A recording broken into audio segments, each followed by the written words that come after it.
Hello friends, welcome back Spain news channel நண்பர்களே. இப்போ பார்த்தீங்கன்னு வச்சுக்கோங்களேன், ஒரு பிரேக்கிங் வீடியோவாக ஒரு முக்கியமான வீடியோ சமூக வலைத்தளங்களில் வெளியாகி வைரலாக பரவிட்டுருக்கு. அது திமுகவுக்கும் தாவேகாவுக்கும் எதிராக ஒரு வீடியோ பார்த்தீங்கன்னு வச்சுக்கோங்களேன் வெளியாகிருக்கு. வாங்க என்ன வீடியோ அப்படிங்கிறத பார்க்கலாம். ஏமா வெர்ச்சுவல் வாரியர்ஸ்களே, உங்களுக்கு மண்டையில் ஏதாவது இருக்கா? தற்கொலை கூட்டம் அப்படிங்கிற மாதிரி சுற்றிக்கிட்டே இருக்கிறீங்களே, பொழந்து கட்டிடுவேன் பார்த்துக்கோ அப்படிங்கிற மாதிரி மேயர் பிரியா பார்த்தீங்கன்னு வச்சுக்கோங்களேன் பரபரப்பாக பேசியிருக்கிறார். அவர் பேசிய அந்த பரபரப்பு வீடியோ தான் இப்போ சமூக வலைத்தளங்களில் வைரலாகி ட்ரெண்டிங்காக பரவிட்டுருக்கு. மேலும் மேயர் பிரியாவுக்கு தாவேகா கூட்டத்தினர் எதிர்ப்பு இந்த வீடியோவுக்கு தெரிவித்து வராங்க. அப்படி பொழந்து கட்டி மேயர் பிரியா என்ன பேசியிருக்கிறாங்க அப்படிங்கிறத வாங்க இந்த வீடியோவில் பார்க்கலாம். ஆல்ரெடி பார்த்துருந்தீங்கன்னா ஓகே, பார்க்காதவங்க மேயர் பிரியா பொழந்து கட்டி இருக்கக்கூடிய அந்த பரபரப்பு விஷயத்தை வாங்க இந்த வீடியோவில் பார்க்கலாம். மறைந்த முன்னாள் முதல்வர் கலைஞர் கருணாநிதி இருக்கிறாங்கல்ல, அவங்களுடைய 103வது பிறந்தநாள் விழாவில் கலந்து கொண்டு சென்னை மேயர் பிரியா அவர்கள் பேசியிருக்கிறார். தமிழக வெற்றி கழகத்தின் பெயரை நேரடியாக குறிப்பிடாம அக்கட்சியையும் அதன் தலைமையிலான புதிய அரசையும் மிக கடுமையாக விமர்சித்துள்ளார். அதுதான் இப்ப பெரிய பரபரப்பாக பரவிட்டிருக்கு. மேடையில் பேசிய அவர் என்ன சொல்லியிருக்கிறாருங்கிறத சொல்றேன். நாங்கள் அதை செய்வோம் இதை செய்வோம் என்று கவர்ச்சியான மற்றும் பொய்யான வாக்குறுதிகளை கொடுத்து இன்றைக்கு ஒரு கூட்டம் ஆட்சிக்கு வந்திருக்கு. அது யார் என்பது உங்கள் அனைவருக்குமே நன்றாகவே தெரியும். ஆக்சுவலி எனக்கு முன்னால் பேசிய அண்ணன் பிரபாகரன் கூட இவர்களை தற்கொலை கூட்டம் கவர்ச்சி கூட்டம் என்று சொன்னார். அது முற்றிலும் உண்மைதான். வெறும் கவர்ச்சி வைத்து தானே நீங்கள் வெற்றி பெற்றீர்க, அதை தவிர வேற என்ன ஃபீல்டு ஒர்க் நீங்கள் செய்திருக்கீர்கள் என்று அதிரடியாக சரமாரியாக இந்த கேள்விகள் எல்லாம் மேயர் பிரியா எழுப்பியிருக்கிறார். இதோடு இல்லாமல் இன்னும் நிறைய விஷயத்தை அதிரடியாக சொல்லியிருக்கிறாங்க. இப்போது அவர்கள் முதன்முறையாக ஆட்சிக்கு வந்திருக்கிறாங்களா, அவர்கள் தான் ஆட்சியிலேயே இருக்கிறாங்களா, அவங்க தான் தலைவர் முதலமைச்சராகவும் இருக்கிறாங்களா? அப்படி இருக்கக்கூடிய பட்சத்தில் அவர்கள் அமைச்சர்கள் துறைகளை வைத்திருக்கக்கூடிய பட்சத்தில் கூட இன்றைக்கும் எல்லாவற்றுக்கும் திமுக தான் காரணம் திமுக தான் காரணம் என்று பழி போடுறீங்களே, இது எந்த விதத்தில் கரெக்டு அப்படிங்கிற மாதிரி இந்த மாதிரியெல்லாம் கேள்வியை எழுப்பியிருக்கிறாங்க மேயர் பிரியா. எந்த ஒரு பொறுப்பையும் கடமை உணர்வையும் ஏற்றுக்கொள்ள அவங்க தயாராகவே இல்லை, எல்லாம் பாவலா மட்டும்தான் அப்படிங்கிற மாதிரி மேயர் பிரியா சரமாரியாக கேள்வி எழுப்பியிருக்கிறாங்க. அதோடு இன்னும் நிறைய விஷயங்களை குறிப்பிட்டிருக்கிறாங்க. இத்தனை நாட்களாகியும் அவர்களுடைய சட்டமன்ற உறுப்பினரோ அமைச்சரோ யாருமே பொறுப்பை எடுத்துக்கொள்ளாமல் சுற்றுறாங்களா? அது மட்டும் இல்லாமல் இவங்களுடைய ஆட்சியை இப்படி தான் இருக்குமா? வெர்ச்சுவல் வாரியர்ஸ்னு சொல்லியே இந்த கட்சியில் தலைவர் கூட வெர்ச்சுவல் வாரியர்ஸ் தான் எல்லாமேன்னு சொல்லி போய்கிட்டே இருக்காங்களா?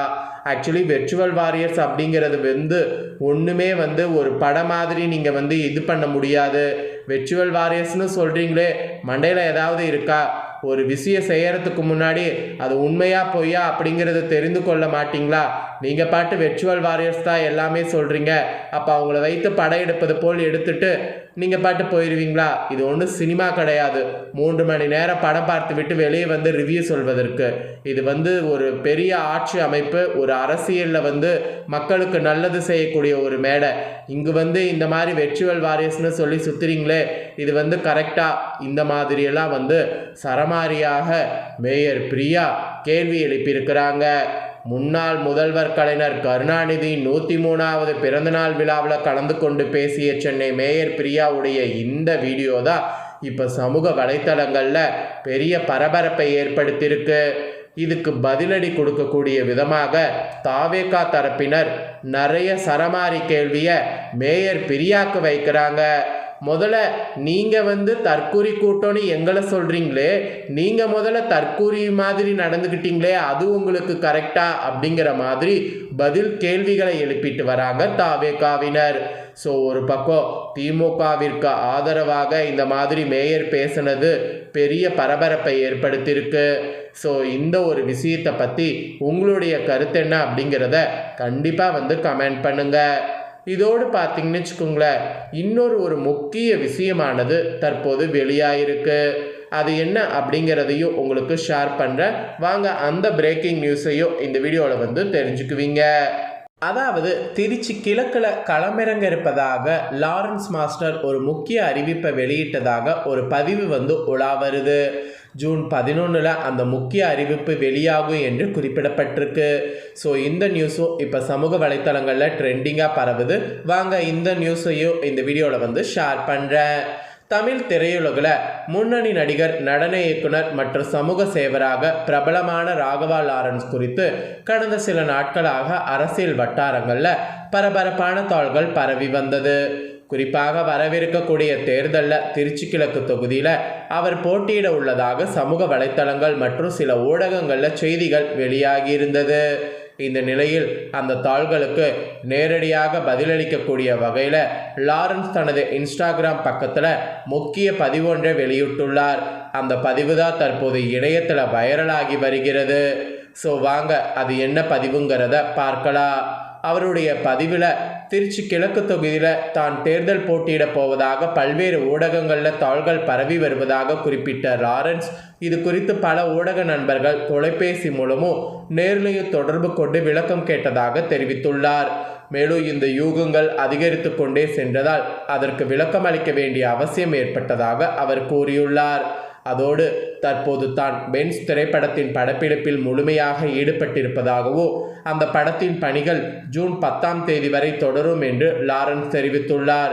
இதனால் உடனடியாக எந்த அரசியல் அறிவிப்பும் வெளியாகாதது என்பதை அவர் மறைமுகமாக சுட்டிக்காட்டியுள்ளார் என்பது குறிப்பிடப்படுது.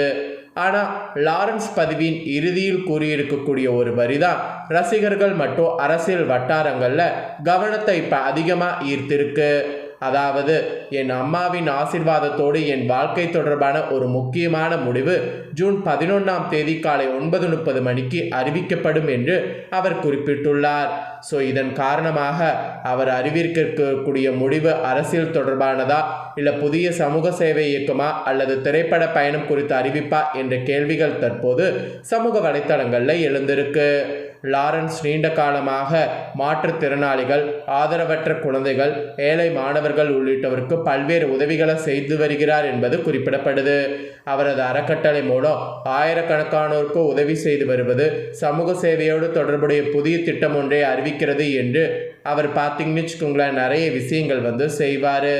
அதே நேரத்தில் திருச்சி கிழக்கு தொகுதி குறித்த தாள்கள் பரவி வரக்கூடிய சூழலில் அவர் அரசியல் களத்தில் நேரடியாக குதிக்கப் போகிறாரா என்ற எதிர்பார்ப்பு ரசிகர்களிடையே அதிகரித்திருக்கு. ஸோ ஜூன் 11 தான் அந்த அறிவிப்பு வரும்னு சொல்லியிருக்கிறாரு. ஸோ அது வரை வெயிட் பண்ணலாம். என்ன அறிவிப்பு விடுவாருங்கிறது கண்டிப்பாக வந்த உடனே உங்களுக்கு ஷேர் பண்ணுறேன். இப்போ இதுவும் பிரேக்கிங் நியூஸாக பரவிட்டுருக்கு. அதனால தான் இந்த நியூஸையும் ஷேர் பண்ணேன்.